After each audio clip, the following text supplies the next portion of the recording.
You are listening to the Run the Rack Outdoors podcast, where we take an all-in, leave no doubt approach to all things adventure hunting. From the big woods to the high country. How about that?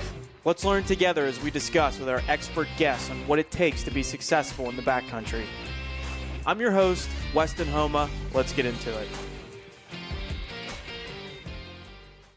All right, everybody, welcome back to the Run the Rack Outdoors podcast. This week, I got on the one and only Brian Barney. So for those who don't know, Brian Barney is, as far as I'm concerned, the guy in the space of adventure hunting. When I think of adventure bow hunting, that's who I think of. Brian is a writer and contributor to Eastman's magazine, something I've been reading for a while now.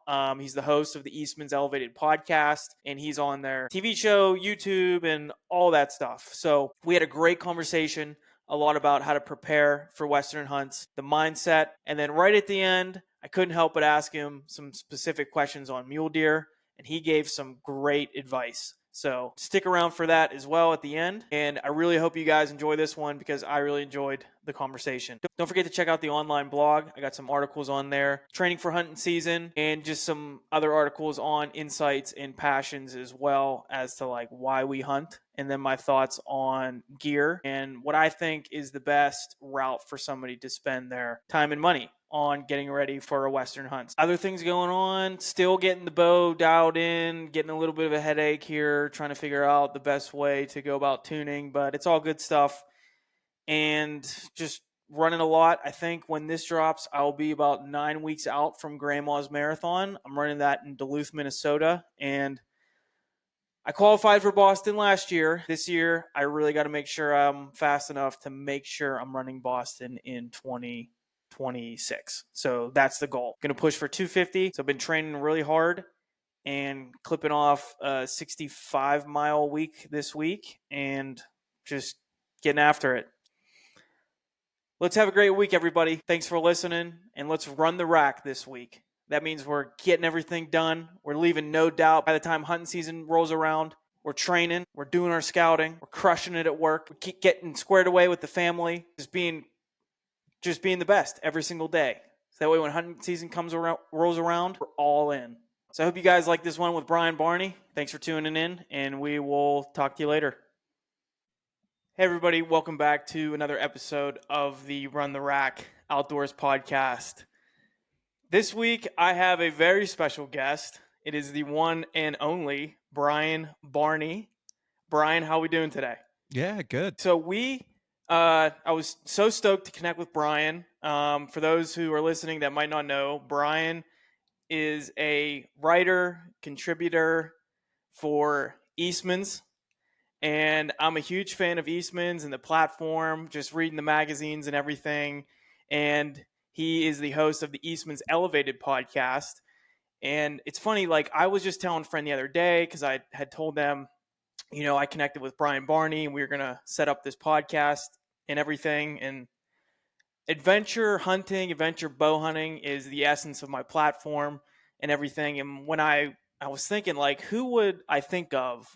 Like, who's the guy? Like, who would I think of in this world that I'm running my podcast in? And I think it's you. You are the guy. Like, when I think adventure bow hunting, I think of Brian Barney. So I'm just so stoked to have you on, man. Yeah, well, that's really kind compliments. Yeah, I hope I can live up to the expectations. But it's awesome, man. I'm happy for you. I'm glad you started this platform, started this podcast. So, happy to be on, talk about whatever you want to talk about. Okay, sweet. Yeah, well, I did want to talk on first a little bit about your background, your journey into Eastman's, and I mean, everything about where you're at now. Because, again, for the people that don't know, Brian not just gets to hunt and contribute to the industry in this way, but he's also a family man, hardworking man, blue collar, runs his own construction company. Just a great role model in the industry as far as I'm concerned. So, yeah, if you want to kind of walk through that briefly, what brought you out to where you are now and getting tied up with Eastman's and things like that? Yeah, man. Absolutely living the dream. If I could have drawn it up this way in my early 20s, I'd be pretty stoked for sure. So, started off, let's see, born and raised Olympia, Washington. I had a family that hunted, mostly rifle hunted, and we hunted blacktails and Roosevelts over off the coast. We had a cabin that sits, I don't know, a couple hours away, up in the mountains up in through there. And so we do family trips. And my dad was a young father, so he was like late 30s, maybe even early 40s.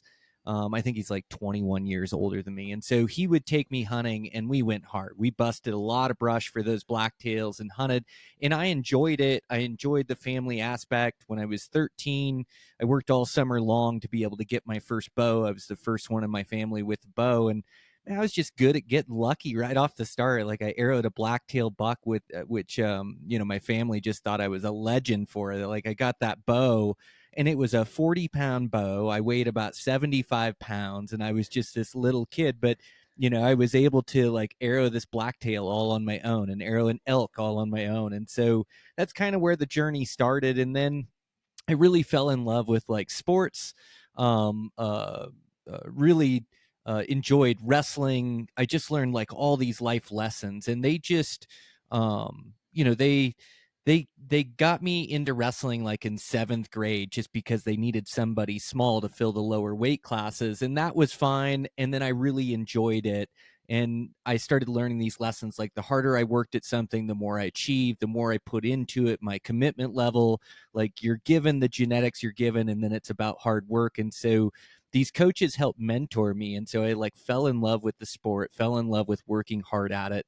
Wrestling collegiate and then Greco and freestyle instructing, and I was all in. I was running mornings, cutting weight. I was doing everything I could do to be the best wrestler I could be. And after I finished up my wrestling career, I like needed a place for my passion, and so bow hunting was like the perfect spot for it. So that's really when I went all in on hunting generally. I'd say like I wasn't bow hunting exclusive until I was maybe 25 or so. So this is about 19.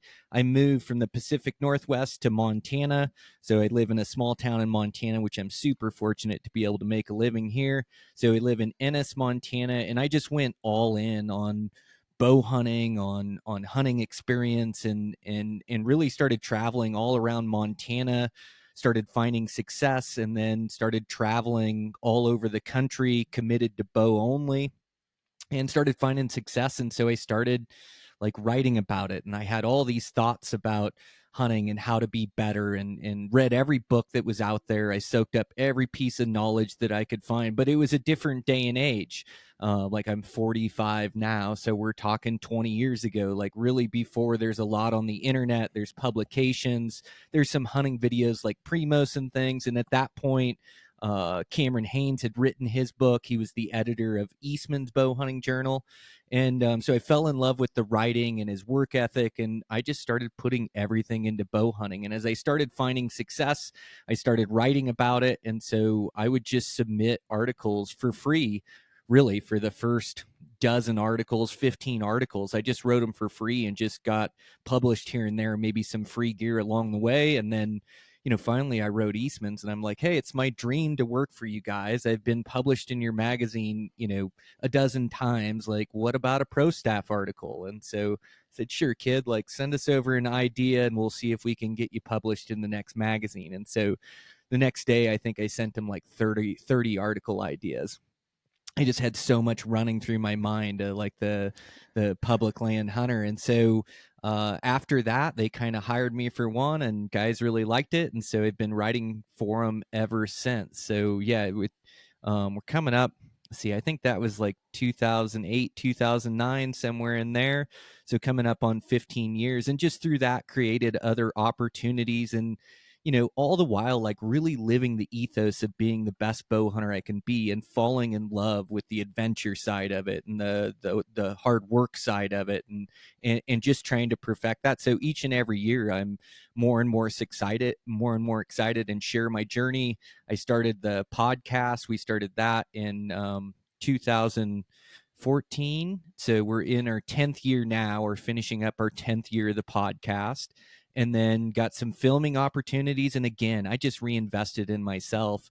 I did the first probably 10 videos for free, like no payment or anything, like probably money out of my own pocket to do it. But through that, I was able to like work on my skills of talking into the camera, explaining the hunt, capturing the shots that I need, working with the cameraman, being a field producer, to where now like I'm really proud at the products that I'm putting out. But it's taken time. But the whole while, to work in the outdoor industry is kind of like wanting to be a movie star. Like everybody wants to hunt for a living and very few get to accomplish it. So I feel really fortunate. It's just been a long journey that I built brick by brick to where now, I stand where I'm at and look back and go, man, I sure made the right moves here, just like following my passion and being a guy of action. So that's kind of the gist of it. Yeah. And that's such an awesome story. And that's, it's the bittersweet of it too, because you just told like such like your journey, so inspiring, so much hard work, and you spiel it off in like 2 minutes, and you told it very great.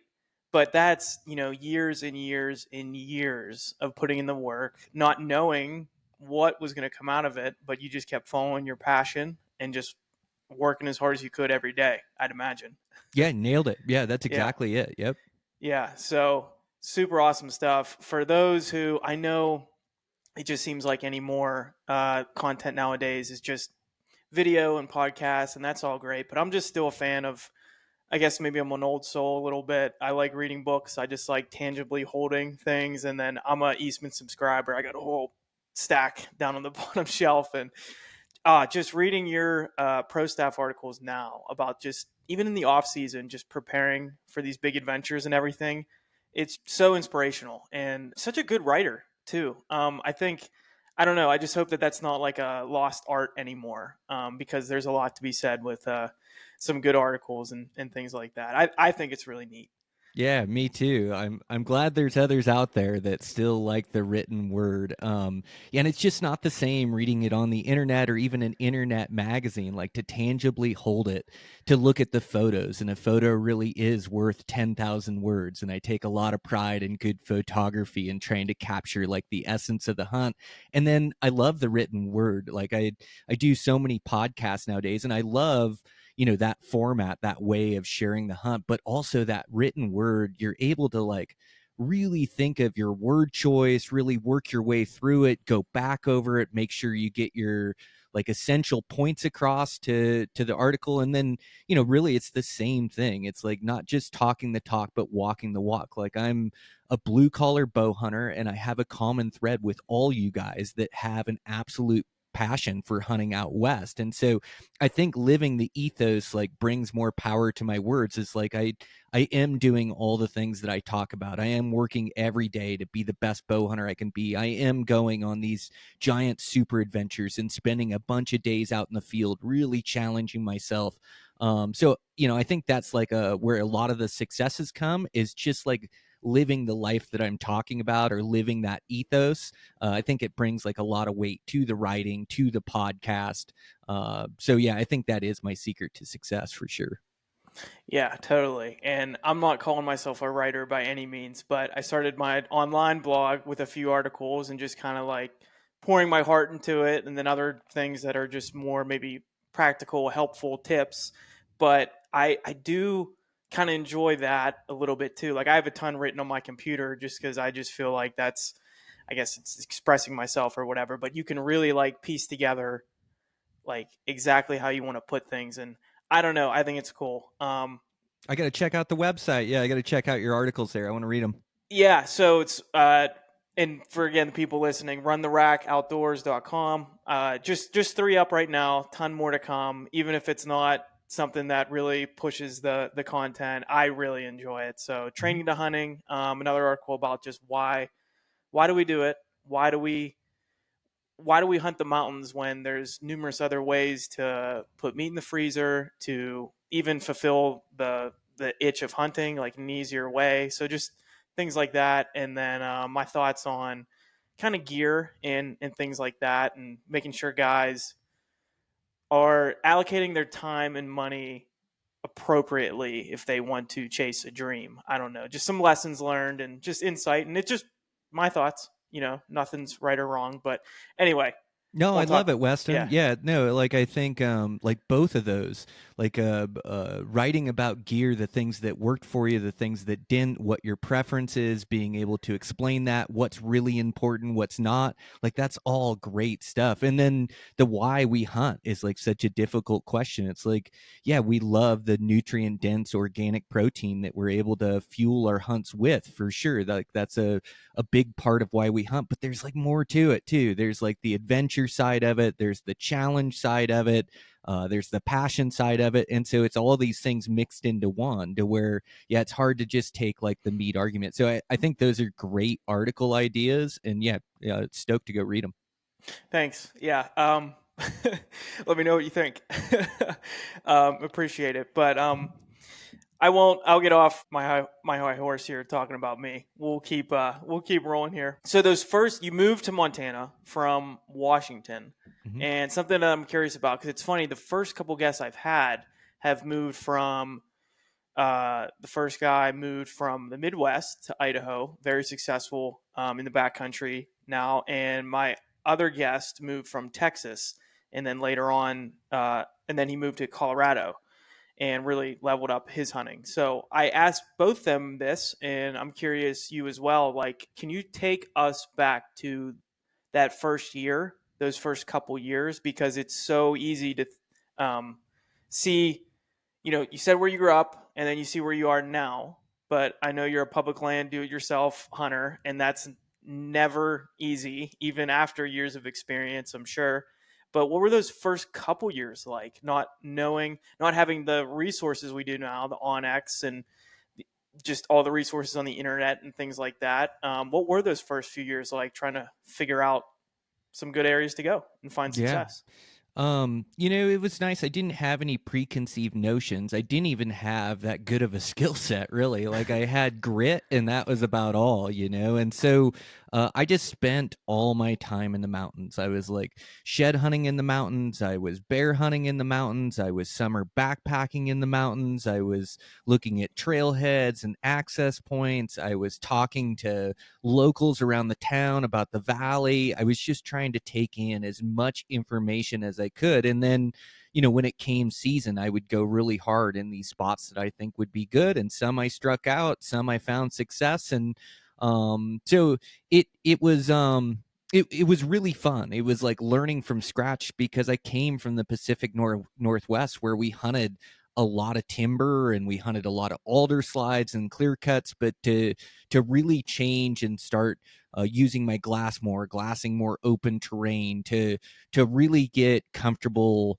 backpacking around the mountains and in grizzly bear terrain and doing that solo, like all these great learning lessons. And as I started to learn this valley and find consistent success, then I could branch out and I could like hear of other spots around Montana, like, oh, Eastern Montana has a bunch of bucks or a good population. Like, gosh, I really want to kill a good mule deer. Killed a couple around here, but I'd like to see what that's all about. And so just start driving out there. And you're right, there was no GPS, there was no OnX. And so, you had to be really good at map navigation. Like even getting across the country, you had to buy like a nationwide map just to find the right roads to drive to get to a place.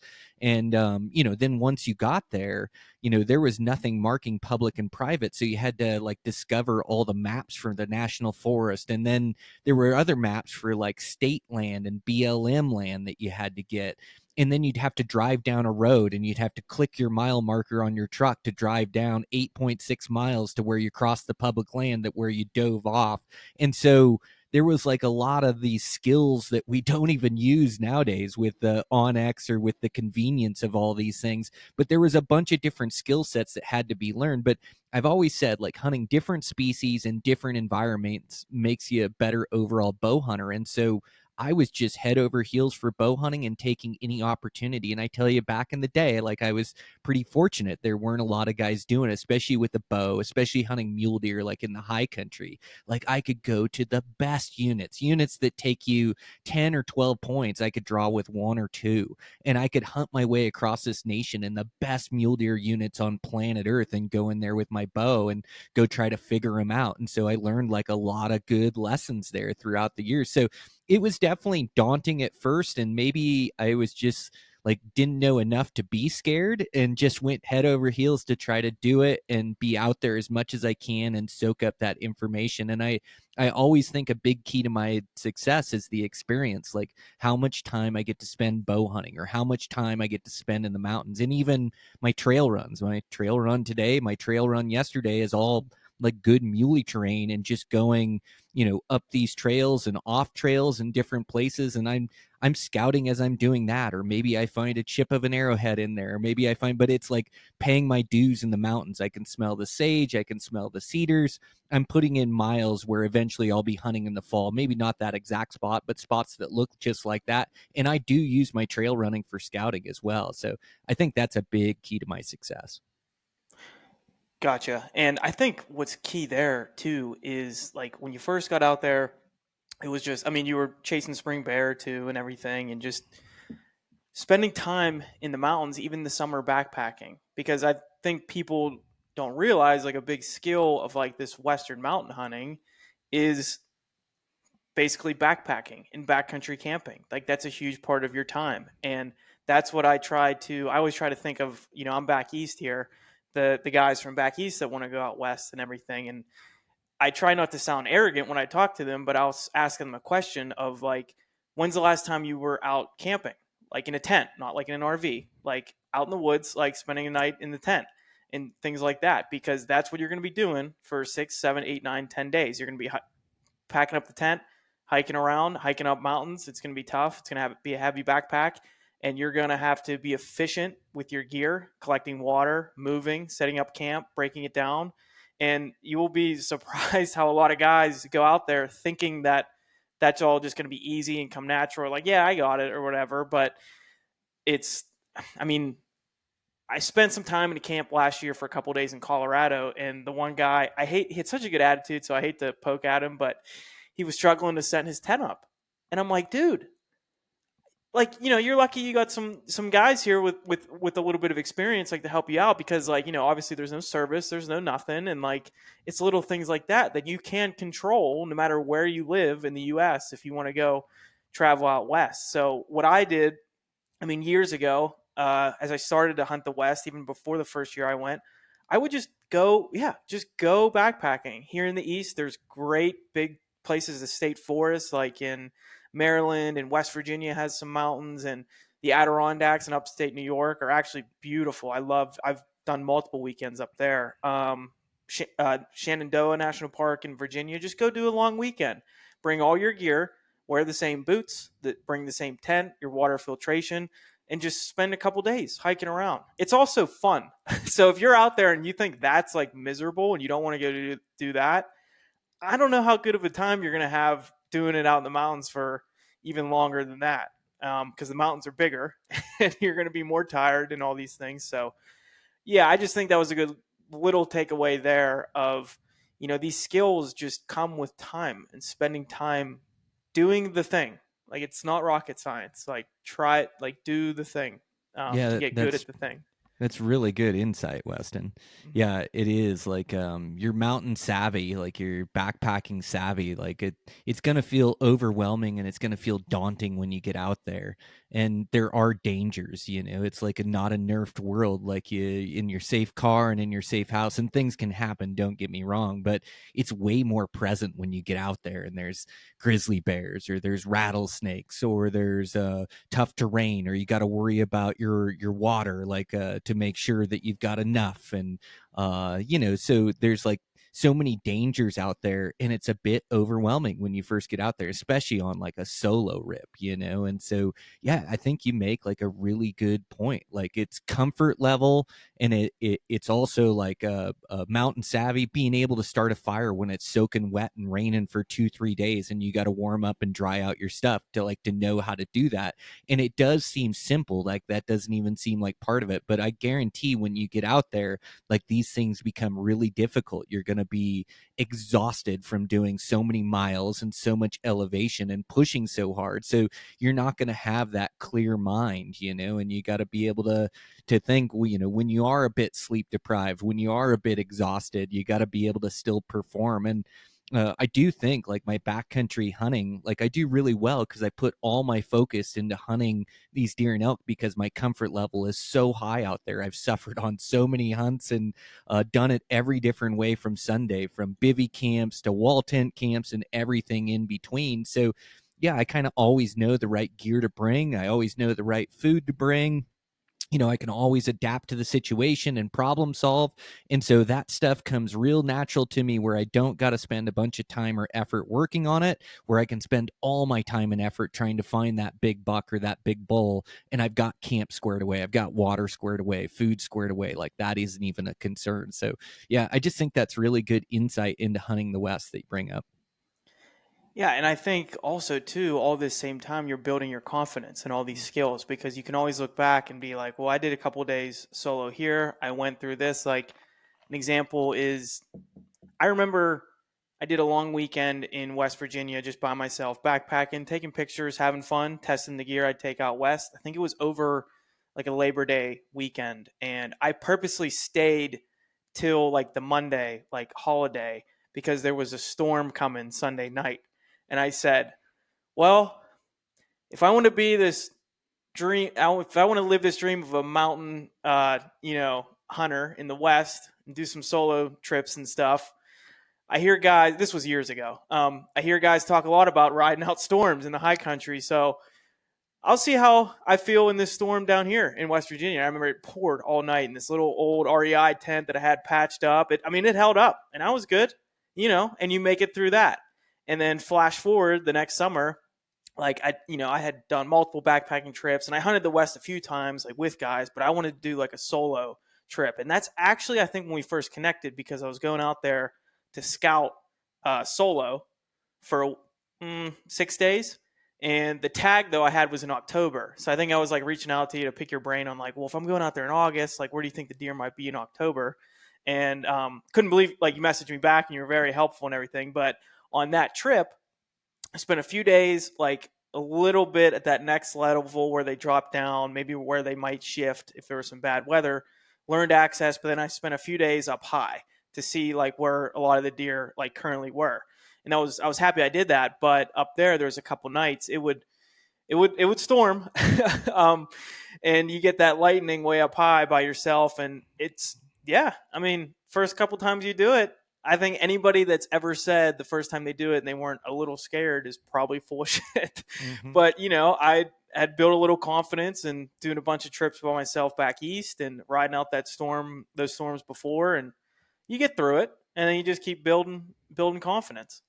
Yeah, that's beautiful, man. That's the path. There is like confidence kills, and yeah, you build confidence through reps or through experience. And so, yeah, man, I think like that's totally the right way to go about it. And just the more comfortable you are in the mountains, like the better you're going to be able to push your limits and push to that next basin, to push when you're not finding deer or not finding elk, and you have to keep putting forth effort, keep moving your camp, keep being uncomfortable. And so, yeah, these rips like for scouting and in the summertime, like they just get you comfortable with being in the mountains. So you're firing on all cylinders once you get to your hunt. And you can also use it to test gear. So that way you do know how to set up your tent when you get in the dark and you've been hiking forever and you got to set it up like you've done it before. You've been there. You know what you're looking for a foot pad or how big of a space you need. You know what looks safe as far as, okay, I'm out of lightning danger.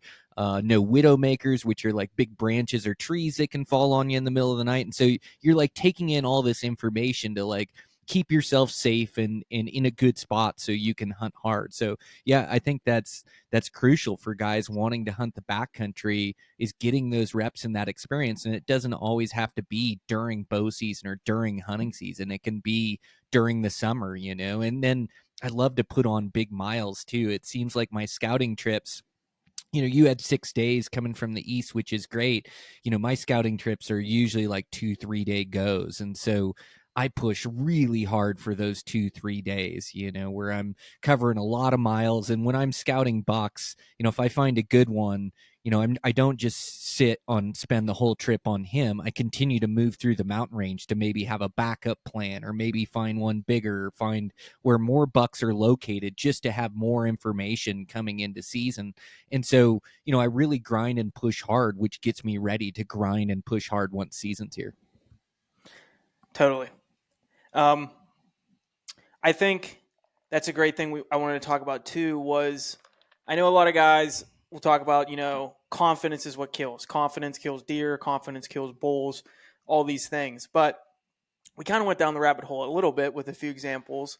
But something I had noted down here too is like, some guy that year, when I went out and scouted for that week, I remember I had 3 weeks off work. 2 I was spending for the hunt, and then that other week I was like, I want to go take a backpacking trip somewhere, something cool. Maybe I'll just go scout my unit. So that's what I did then. But there's a lot of guys who maybe just have 2 weeks or whatever off work, and they might say like, "Hey, I can't go scout. I'm taking all my time off to go hunt, and this is my first year going, or the first year hunting this specific unit or species," and they don't have that confidence yet. They don't have those reps yet. So we touched on it a little bit, maybe getting comfortable with your gear back here, but I'm curious if you have any other advice for people in that situation, just new to mountain hunting, coming from out of state. Like, what can they do? What else can they do in the off season to build up some confidence, or maybe just their knowledge base when they're not actually, because you're always going to learn the most of a craft doing the craft. But here we are in, April. What are some things guys can be doing? I think the preparation going into it. So you don't have the days, can't make it out there to scout. It's too many miles. And I found myself in this a lot, like throughout the years. I used to scout a bunch, and then, I would get really busy with construction in the summer.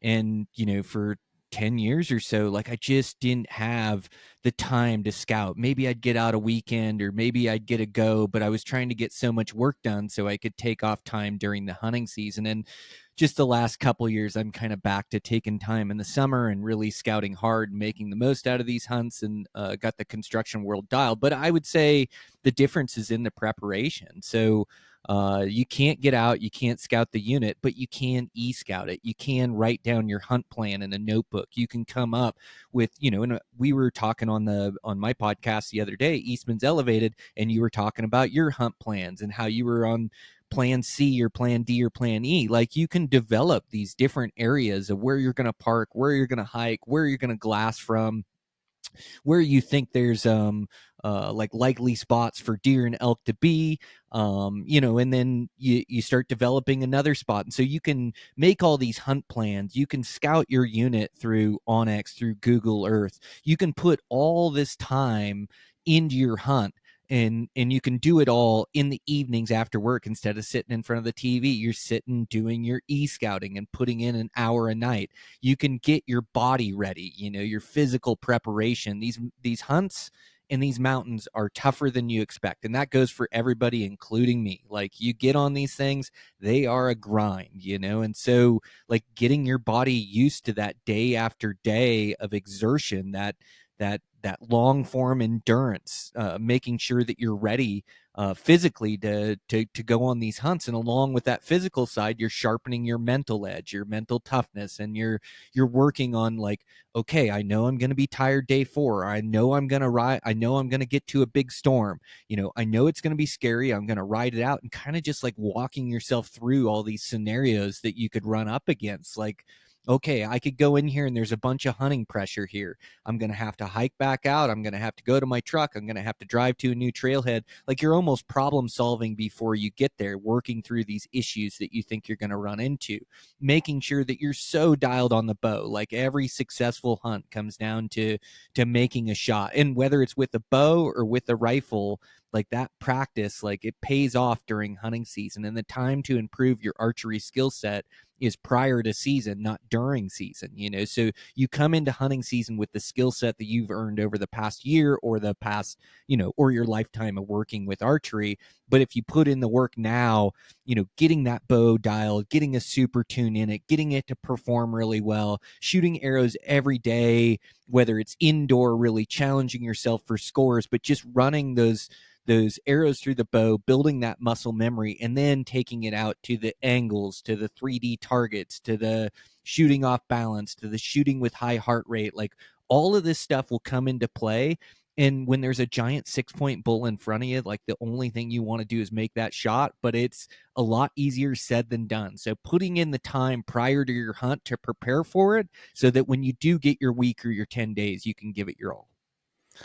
Totally. Because there's that expression of you're never going to rise past your skill set that you've built in your preparation. You're going to, when the moment comes, you're just going to default to, where you've been. You're never going to like surprise yourself with more skill when you're out there. So you got to do everything you can in the off season, just like an athlete would, or anybody in their craft working towards their Super Bowl, so to speak.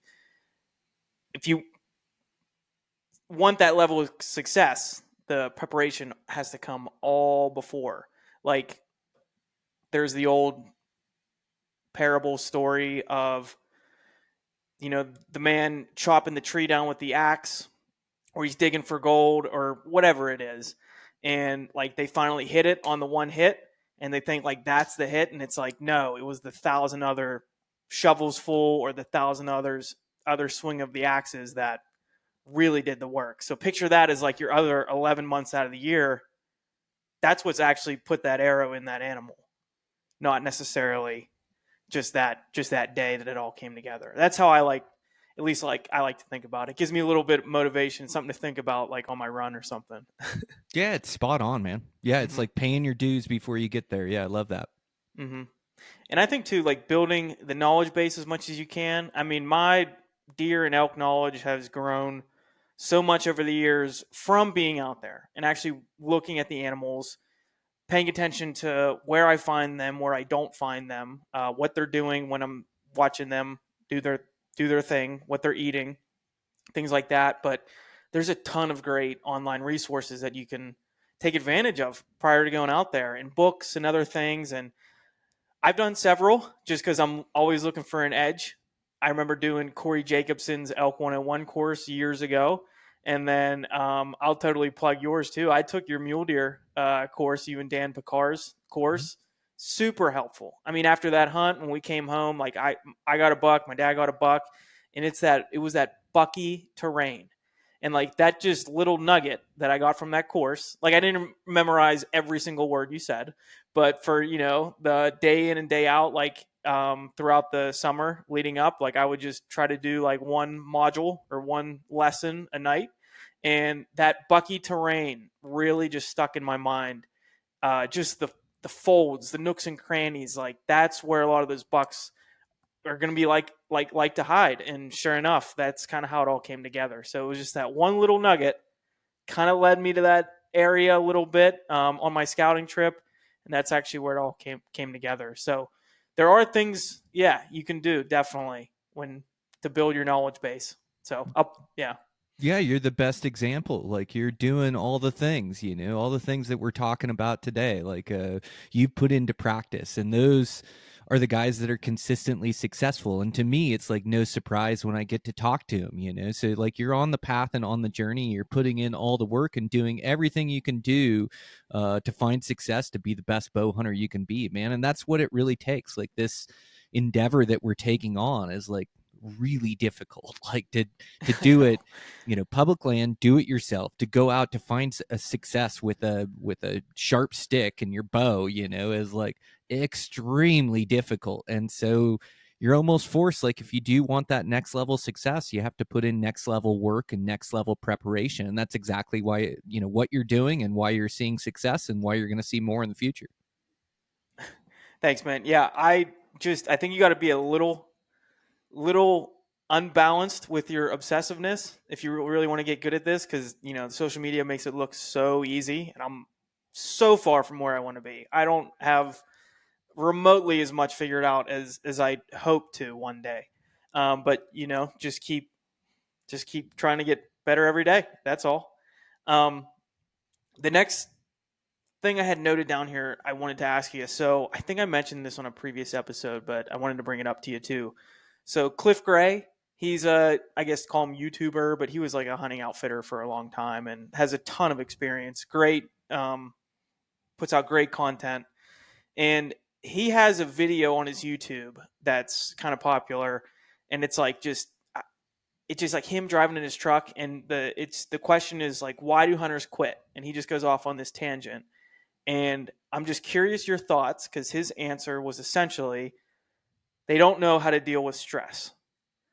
And there's many stressful situations on a hunt, and a lot of people just get overexcited when things just get hard and they're stressful, and they either come off the mountain, or maybe not even come off the mountain, but they kind of quit and like run out the clock for the last day or two when they should be moving. They know they should be moving to the next basin, like they're not seeing what they need to be seeing. And yeah, just not being able to deal with stress.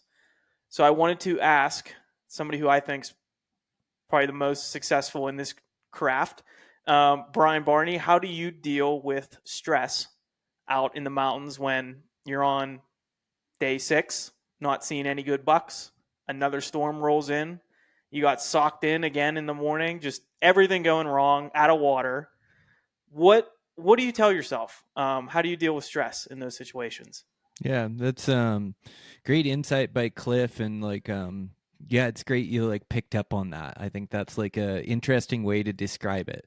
I think there's like always going to be challenges. There's always going to be hurdles. There's always going to be things going wrong. Like these hunts are never, they never go down exactly as planned. And so you have to be really good at like adapting. You have to be really good at rolling with the punches when something goes wrong, just being an optimist. Or like I just put so much work into this all year long. I put so much thought into this hunt. And so for me, like I just want to give it my absolute full effort for all the days I have planned. Sometimes I even add a day or two if I can squeak it out of work, or call the wife and go, yeah, I just need a couple more days. Like it'll come together here. And so I just keep thinking I just need like a sliver of opportunity and I can make it happen. I know like I've got a good skill set, stalking, finding animals, shooting.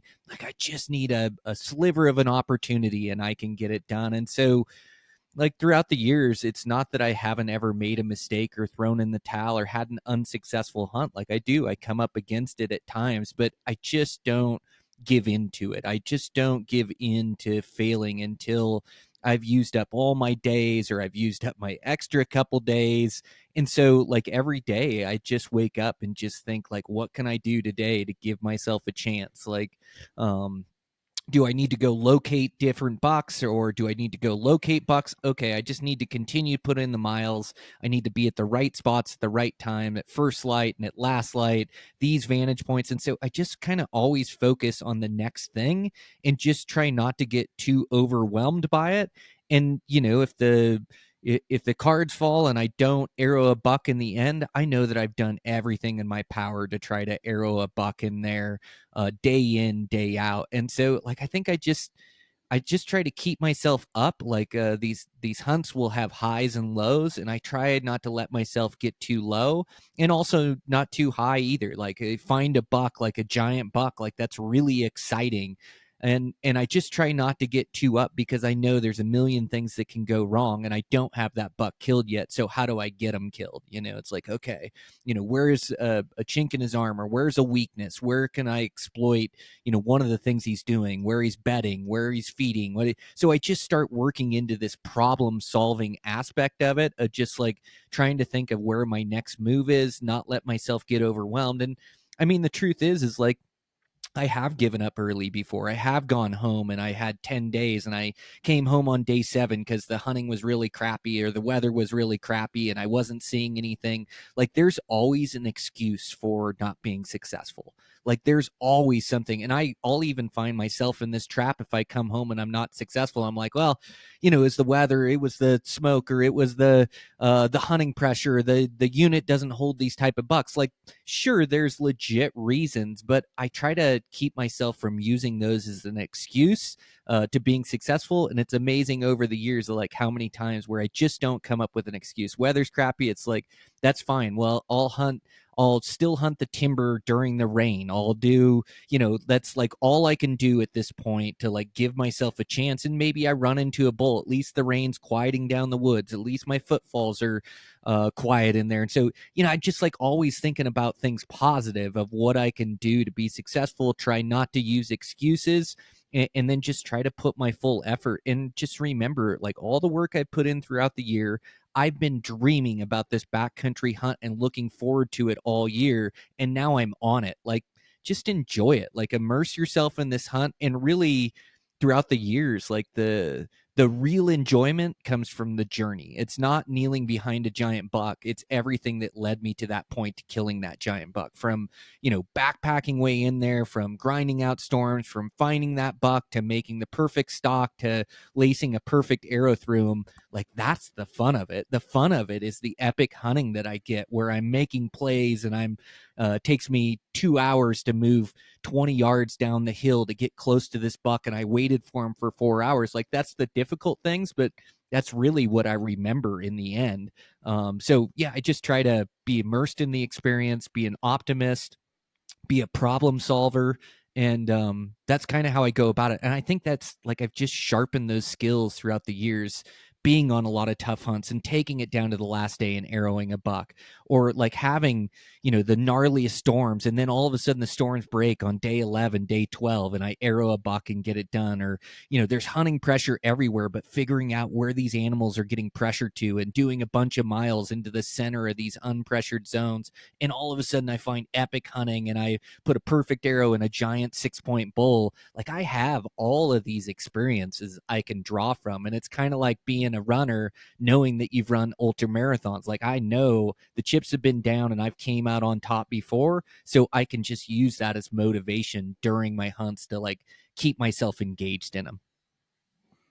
Love it. So level head, not too high, not too low, always being positive, and then just taking pride in the fact that like, like things are sucky right now, but it's that journey that you talked about anyway. You're probably the most proud of those hunts that went up to the last day. And something I kept saying last year on the tough hunts I had, before like the one came together for me in Colorado, was like, it's going to be a hell of a story. It's going to be a hell of a story. Like, you just have to keep putting that in your brain.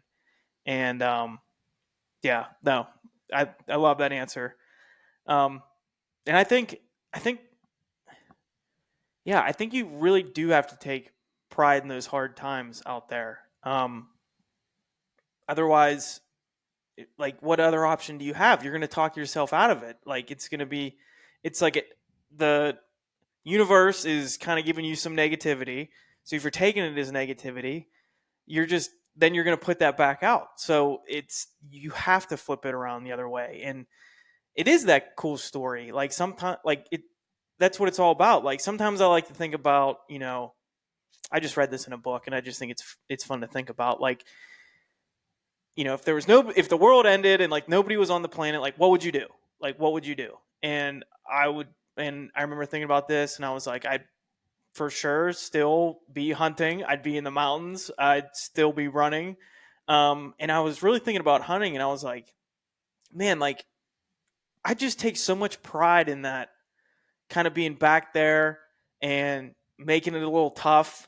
And like, say if, it didn't matter and like there was nobody around and there was a bull right off the road, like, I probably wouldn't even shoot it. Like, I'd still probably want to backpack in and just go through a little bit of adversity and still come up with a hell of a story how you overcame and you got it out. And even if there was nobody in the world, to tell it to, but I think that's a key there too. You just have to take pride in that, because that is, like you said, something that you take pride in the most. So Yeah, I think I read something the other day about creating nostalgia, and the hunts you remember are the difficult ones. And it's like these guys that climb Everest, and they get to the top of Everest, and it's like this huge accomplishment, and they come down, and then the only thing they can think about is being right back up there, climbing up Everest again, and it's the same way for us, creating nostalgia,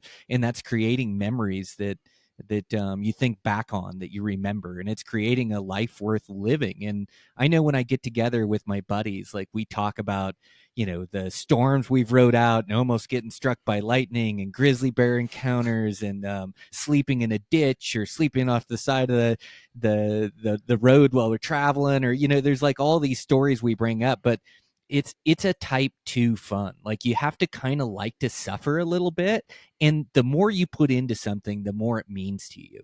And so when you put your heart and soul and everything you're made of into this bow hunt, and then you go on this bow hunt and you grind, like I've got some stories from last year, like my high country hunt that'll come out on video was 11 days from doorstep to doorstep with scouting and hunting. And man, I mean, I put absolutely everything into this hunt. It's like 40,000 vertical gain and lost, and like over 100 miles. I put everything on the table. And then, on the last day or 2 days left, I was able to arrow like a great heavy buck, and arrowed him at 12.5, and had to wait for him to stand for 3.5 hours, and then laced him with a good arrow. And those memories to me mean the most. Like, that's nostalgia. Those things, I can think back at my hunts, or my late season buck last year. I had 2 states over 20 days of hunting to arrow one of my best late season bucks in bitter cold and deep snow, and tons and tons of miles in elevation and deep snow, which is twice as difficult as dry dirt. But I was just out there suffering day after day, and then it came together, and I was able to arrow a great buck. So, like, those are the memories that I'm trying to create. Yeah, the more I put into it, the more it means. And so, yeah, you kind of get like this weird edge about you, where you almost like to suffer, you like it difficult. And when you embrace that, it's like you don't remember riding a roller coaster, but you remember a gritty, tough hunt that you were on that took 10 days and everything you were made of to ride out storms and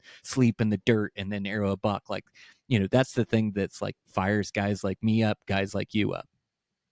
that's it. That's that type 2 fun. And what about, was that a couple years ago? I just remember you telling the story of your moose tag Mm-hmm. that you spent a month.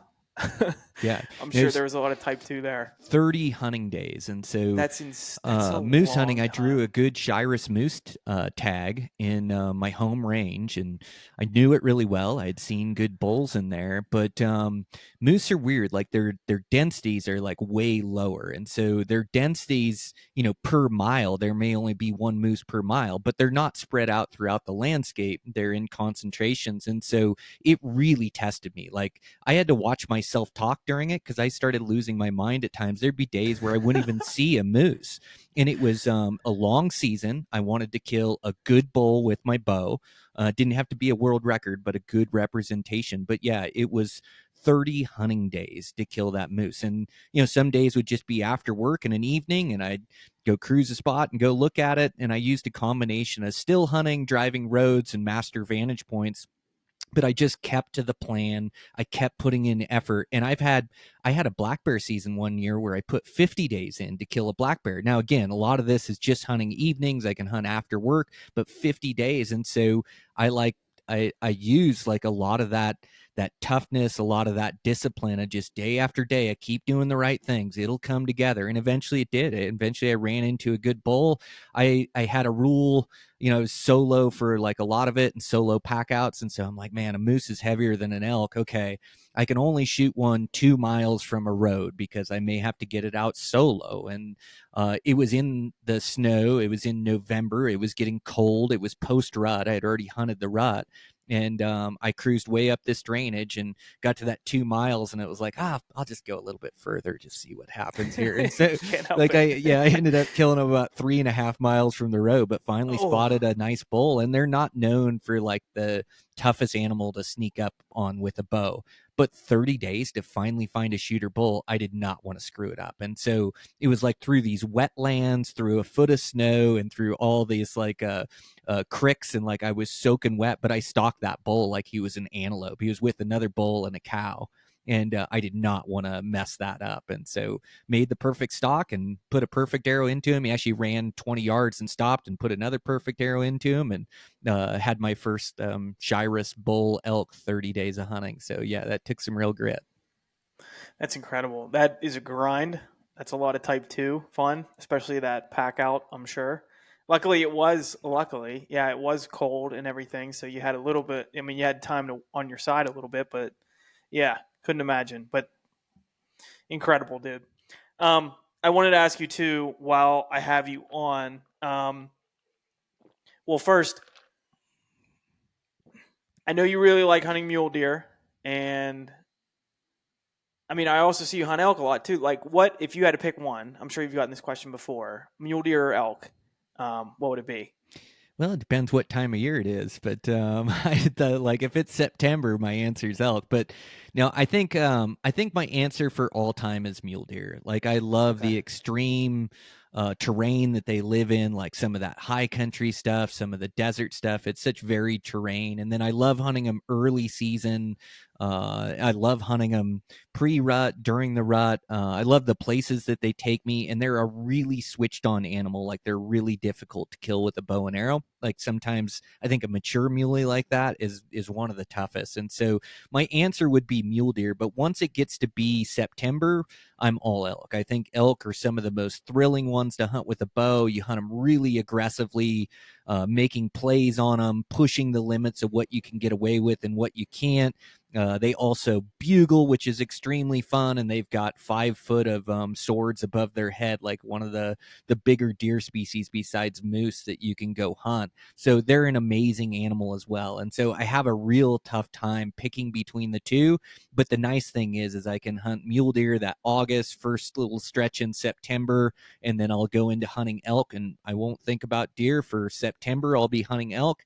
And a lot of my elk seasons, like here in Montana, will run 2 weeks into October. Continue to hunt elk September, 2 weeks in October, and then I switch gears again. And then I'm hunting mule deer pre-rut, which would be October. Then I'm hunting them November in the rut, and then usually I've got a December or January tag as well, where I'll either hunt them post-rut or they do rut further south, like in January. So I'll go hunt them there. So I think my favorite species to travel and hunt is mule deer, but I do just love chasing elk every year. So it's definitely a tough one for me to answer. Gotcha. Well, I did want to pick your brain on mule deer for a little bit Mm-hmm. before we wrap up because I've hunted the West, for a handful of years now, a lot of rifle hunts. Finally got the bow out this year and got my cow elk down in Colorado. But I mostly bow hunt back east here too. But I think for the West going forward, I'd really just see myself with the bow. And I should draw this Colorado mule deer tag. So high country, stocking in on muleys up at 12,000, and I'm so excited. So I did want to ask you a few questions specific to this style hunting mule deer up in the high country. I've read, I mean, Eastman's got a great book on mule deer. I've read Robbie Denning's books. I've read Dwight Schuh's book, Open Country Mule Deer.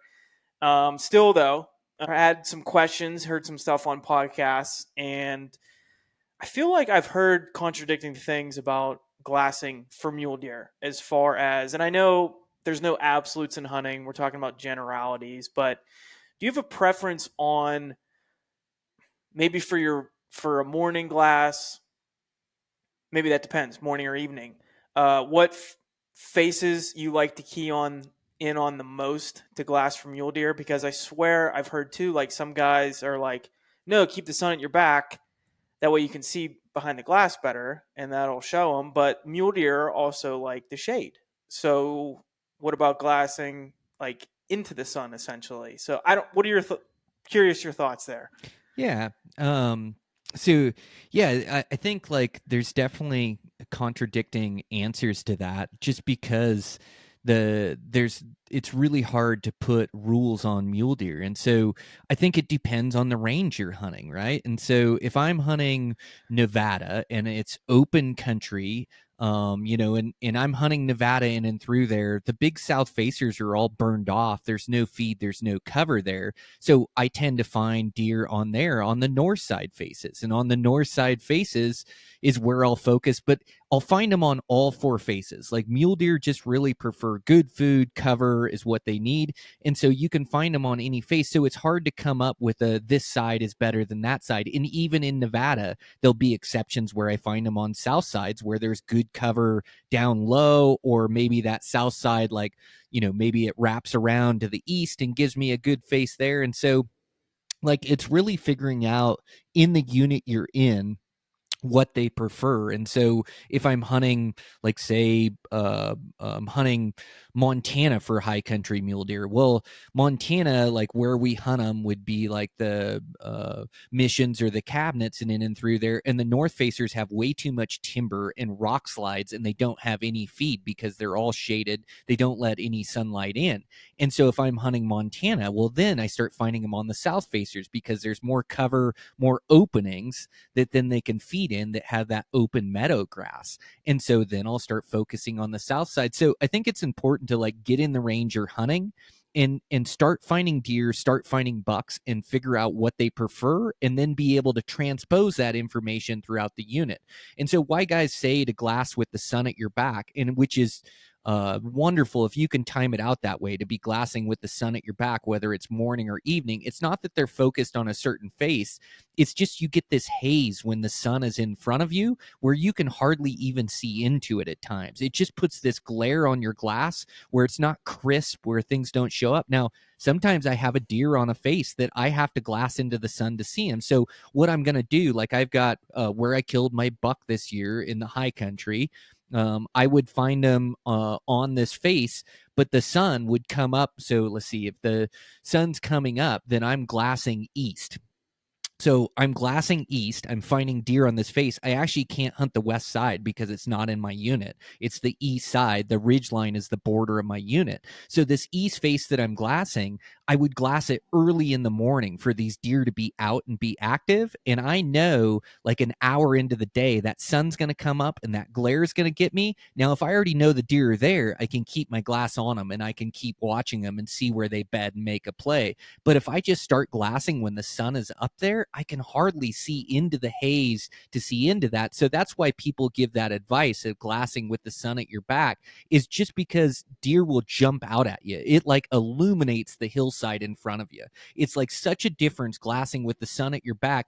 All of a sudden, like, everything is lit up, and even the shades lit up to where you can glass into it. And as far as, like, glassing into the shade, like, they're right. Like, mule deer love shade. They don't like the sunlight. And once they get their gray coats on, they hardly even want to be in the sunlight. Now, every deer is a little bit different. Morning and evenings, you can catch them into those openings, but a lot of times that's when the sun goes down. And so, yeah, sometimes you get angles on country where you're glassing the shady side. So if I'm working a ridge line and I'm glassing these drainages that are going down, and it's middle of the day, I know I'm not going to see a deer out in the sun. So I want to position myself to where I can see into the shady spots of the tree. Now, the shady spots of the tree is going to change throughout the day as the sun goes over, but I want to position myself on that ridge, looking into that basin, looking into the most shaded spots in and through there. And so I'm not exactly glassing with the sun in front of me. The sun may be high, like noon or something like that, but the shaded side is all facing me. Versus when you come over into a basin and the shade's, like, away from you, then you're just glassing all the sunny sides, and you can't really glass into that shade where they would be bedded, where you would find them middle of the day. So I think that's what guys are talking about. And as it gets into the rifle seasons and things, like, these deer will tighten up their program as they get their gray coats, as they shed their velvet, even more so in the timber or on the edges. And so really having to glass that shade.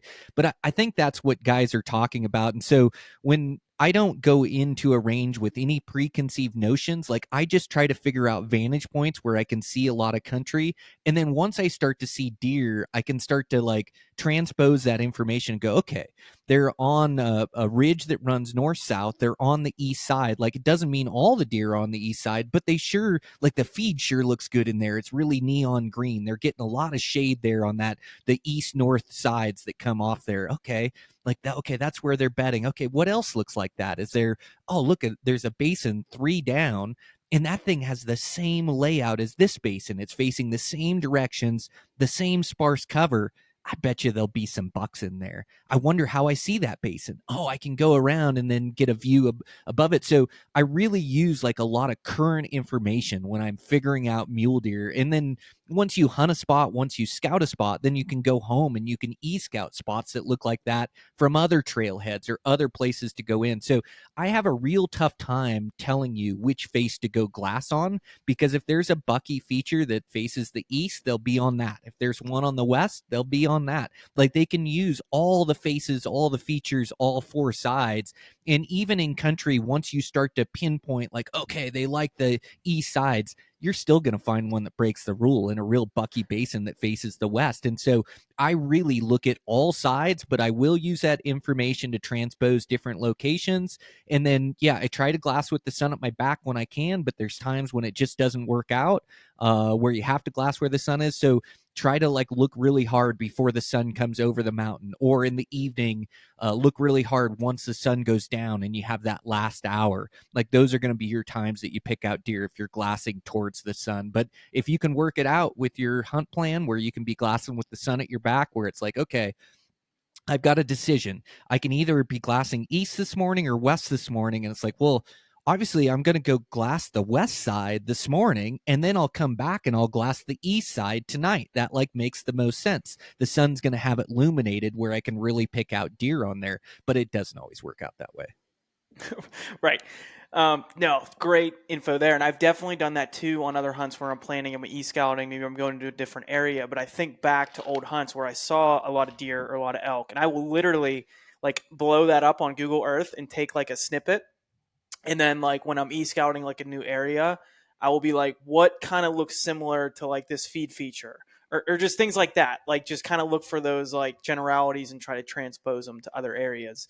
And then you mentioned too, like, yeah, a lot of these things are relative to like the state or the terrain you're in. So I feel like something like feed is also very unique to the area too, because it was so interesting. So when I went out for that week in August to scout, I was basically looking at deer kind of in this same like time frame we're talking about here, August, September. And it was so interesting to watch them because I hunt my whitetails here back east. I don't hunt them over corn. I don't hunt like private or on a farm. Like, I hunt them in the big woods. And it you really got to be dialed in on like bed to feed. And like when I think feed, I think of like for deer, I think of oak trees and acorns and things like that. Well, that's not what the mountains are like. And what we try to do back here is like set up on that feed, and then maybe other times a year set up on like a bed to feed transition. But like you can never really see that play out because we're just in deciduous woods. But it was so interesting to see that like in the mountains, like in a little bit more open country, and you actually watch that bed to feed play out when that sun comes up. So like deer would be like getting up out of their beds. They come out and feed in some willows. That sun comes up. They're done eating. They want to go back to the shade, and then maybe like later on, like they go relocate to like a second bed if that shade, if that sun gets on them there. So it made me think of actually at the time, like thinking back to whitetail hunting, like back east here, like, it just makes you think like they probably don't have to travel far from bed to feed like these mule deer don't. Like, they just go to their first spot that's comfortable. Like, I'm probably overthinking a lot of it back east here for these whitetails, but it was so cool to watch that play out. And no, it's just interesting stuff. And then that feed though, like mule deer are they're so interesting. I think they're so tough because I've seen them like feed on the like luscious flora and like willows in Colorado. But I remember when I was in Idaho, I mean, it was a rifle tag, but it was in October, and they just don't have that feed like Colorado does, like up high. Like, they don't have all that green grass and that green browse and things. And I remember, like, naturally my eyes just kind of like gravitated towards any little pockets of green, but Then I start glassing all these other deer, and they're just feeding on like dead grass. And it's like, man, mule deer are just so tough to key in on because they're so tough. They can eat on whatever, they can live wherever, and I just think they're just such an interesting animal. Yeah, man. Yeah, you nailed it. Yeah, it's really good to like pick up on all that stuff. And yeah, sometimes it is tough to dial them in. But just remember, mule deer don't do anything by accident. So when you find bucks, they're there for a reason. They like it there, And so you catalog that. And even finding does for that matter, where deer are hanging out, you're like, why do they like that? What are they eating on? Are they eating sage? Okay, they're eating the grasses. Okay, and they are a browser, so they can eat like a lot of different things as they move through the mountains. But yeah, dialing all that in for the place that you're hunting kind of like unlocks the secrets of what they like and how to find them consistently. So it's really smart. For sure. So, Brian, I really appreciate your time. This was a awesome conversation. I think it can definitely help a lot of guys out as far as the preparation, the mindset, and then some practical things in there, about mule deer, because I think a lot of these archery mule deer tags, like they're not, some rifle tags, everything's depending where you're at, but they're getting tougher to get. But some of these archery tags, 1 point, 2 points, and Colorado, Utah, there's definitely opportunities there. So, and I think that's a fun hunt. So I appreciate all that advice, and again, really appreciate your time. I mentioned to you on the Eastman's Elevated episode we recorded the other day, but you're such an inspiration for so many people, guys like me that just want to work hard, not just to be better in the mountains, better hunters, but just also better with their families and work in just in life as men. So yeah, really appreciate your time and all the advice you've given and everything like that. Yeah, too easy, man. Yeah, great podcast, dude. Like great conversation back and forth, and yeah, you're gonna do well in the space. Just keep at it, and you're on the treadmill now, where you gotta put out good content consistently. But yeah, great interview, man. Happy to do it. Have me on anytime, and we'll keep in touch. All right, appreciate it. And lastly, where can people find you? I know you got we got a couple podcasts, and then all that stuff. Where can people learn more from Brian? Social media, Instagram, I'm the most active. It's just Brian_Barney. And then, 2 podcasts, Eastman's Elevated that I mentioned, been running for the last 10 years. And then I do have a podcast with my buddy Dan Bakar. It's Eastman's Bowhunting Journal, Life of a Bowhunter. So that's like a new podcast that we do bi-weekly that I really enjoy.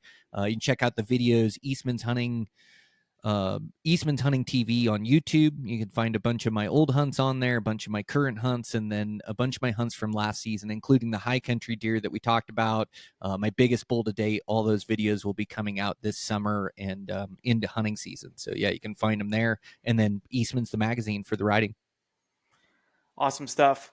Well, appreciate everybody listening. Go follow Brian. Check out his stuff to keep up to date with all of his crazy adventures and everything like that. So thanks again, Brian. Thanks again for everybody listening, and we will catch you next week. See you, man. Yep, you're the man.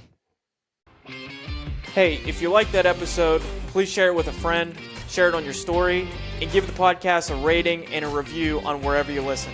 For more of this type of content, you can head over to the YouTube channel and follow along on all the social platforms. Really appreciate it. See you on the mountain.